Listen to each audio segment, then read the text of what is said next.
Okay, so you're deep into legal research. You find the perfect case. But how do you know if it's a solid foundation for your argument? Or, a landmine that's about to blow the whole thing up? Well, in this explainer, we're going to decode the signals that give you that exact answer. I think every legal researcher has had this nightmare, right? You spend days, maybe even weeks building this brilliant, airtight argument, only to find out your key case is actually bad law. It's just a gut-wrenching feeling. But the good news is, it's almost always preventable. And the solution is actually pretty simple. It comes down to this intuitive visual system you'll find in research tools like Lexis+. Honestly, it works just like a traffic light for legal cases. So today, we're going to break down how to use these signals not just to stay safe, but to build way stronger arguments. First up, the one everyone loves to see, the green signal.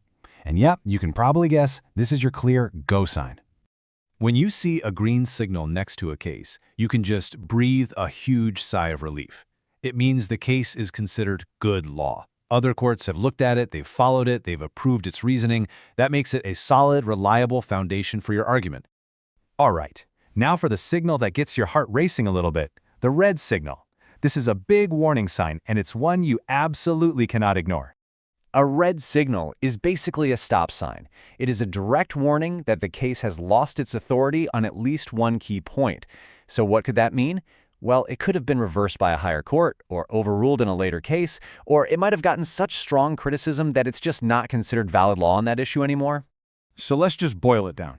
It's pretty straightforward. Green means it's good law, a reliable authority you can use with total confidence. Red means it's not good law. It's lost its authority, and you have to handle it very, very carefully. So this brings us to a really interesting question.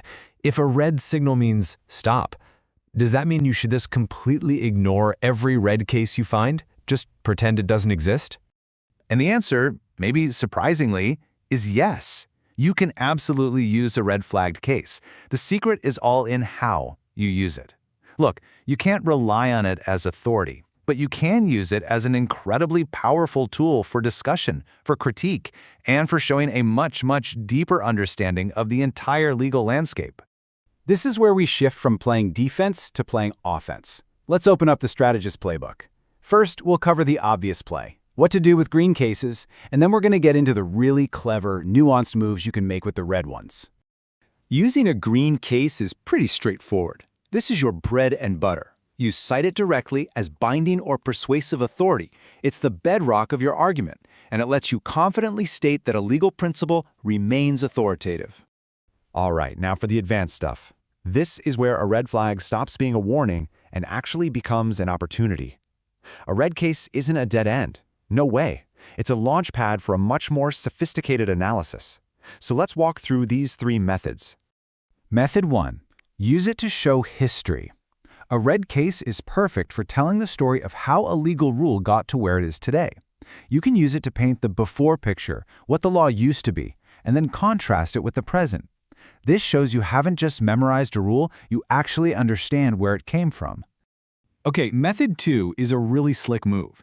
You can use a red case to build a critical argument.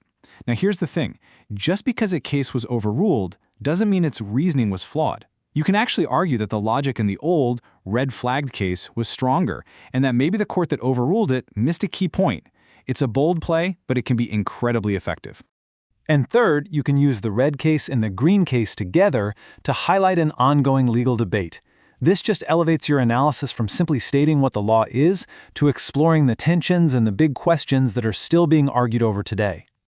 So all of this leads us to one simple golden rule that really ties everything together. If you're going to remember just one thing from all this, this should probably be it. If you remember one thing, make it this. The signal doesn't just tell you good or bad. It tells you the function of the case in your writing. Green is for proving your point, red is for deepening the conversation around it. So, the next time you see a red flag, don't just run away. Ask yourself why it's red. Because understanding these signals empowers you to not just find the law, but to question it, to analyze it, and ultimately to shape some truly powerful and persuasive legal arguments. It pushes you to ask, just because a case is green today, does that mean it will be or even should be green tomorrow?